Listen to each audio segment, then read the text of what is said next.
La Bible quotidien. Une série de réflexions quotidiennes centrées sur la parole de Dieu.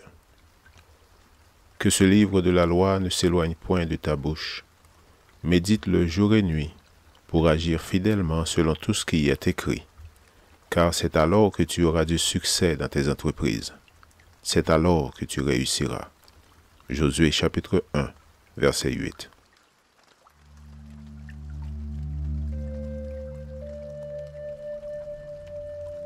Aujourd'hui, le 30 septembre, ce que Dieu a déclaré pur. Et pour la seconde fois, du ciel la voix reprit, ce que Dieu a déclaré pur, ne le regarde pas comme souillé. Actes chapitre 11, verset 9. Nombreux sont ceux qui adoptent une interprétation erronée de ces versets, affirmant qu'ils contredisent les clairs enseignements de la Bible au sujet de ce qui est bon ou non pour la consommation humaine. Rien n'est plus éloigné de la réalité. Le reste du chapitre met en évidence qu'il s'agit de ne pas faire de favoritisme. En tant que juif, Pierre avait pour préjugé que s'associer aux non-juifs, c'était désobéir à la loi de Moïse. Or, le Seigneur a voulu lui expliquer clairement que le salut était aussi pour les non-juifs. Nos préjugés peuvent être la cause de notre opposition à la volonté de Dieu et en priver certains de la possibilité de connaître la vérité biblique par notre intermédiaire.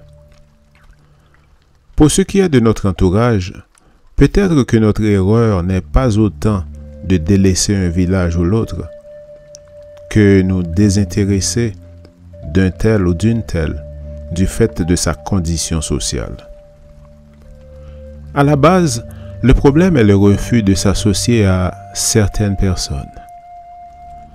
Nous devons en tenir compte non seulement dans notre sphère sociale, mais aussi dans l'Église. Nous arrive-t-il de ne pas saluer certains frères?